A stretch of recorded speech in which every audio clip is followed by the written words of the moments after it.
Every year we have the grand privilege of having with us the Scroll Project from Christian Heritage Foundation in Cleburne, Mary Ann Mize, and the director, Charles Garrett.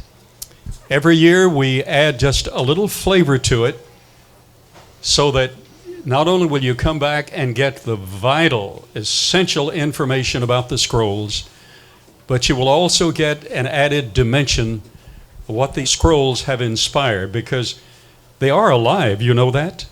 That's right. Yes. The Word of God is alive, quick, powerful, and sharper than any two-edged sword, piercing even to the dividing asunder of soul and spirit, and of the joints and marrow, and is a discerner of the thoughts and intents of the heart.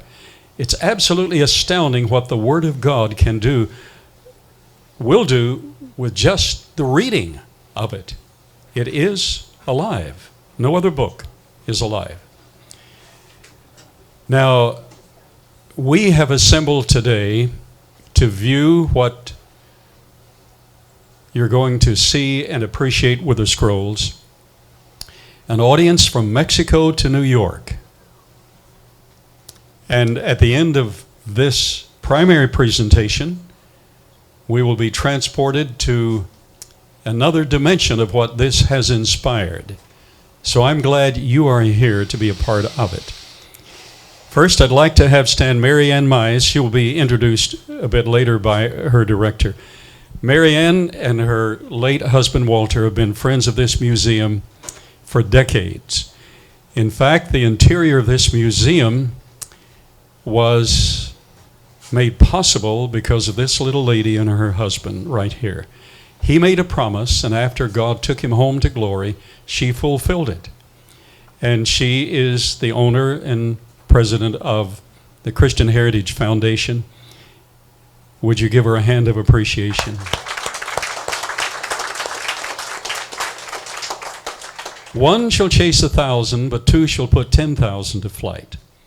She has chosen a most capable individual to be the director of the project so she can play with her grandkids. And she takes the scrolls throughout the country. Would you, in a moment, describe, I'm sure you will, where they've been? So she selected Charles Garrett, himself a theologian, born-again believer, very competent individual whose wife reads Hebrew, enough to coach him to give the lecture he's going to give now. So here is the man who does the legwork, and he, his wife, their team that he will introduce, and Mary Ann travel throughout the United States presenting these scrolls. There are only 3 composite copies of the Old Testament scrolls in existence. 2 are in the Vatican, but you will never be able to see them. They're analyzed only by special scholars at special times of appointment. They're never available to the public. The 3rd copy is in our building today. This is the only copy of the entire set of Old Testament scrolls, Genesis to Malachi. The only set available for public observation in the world.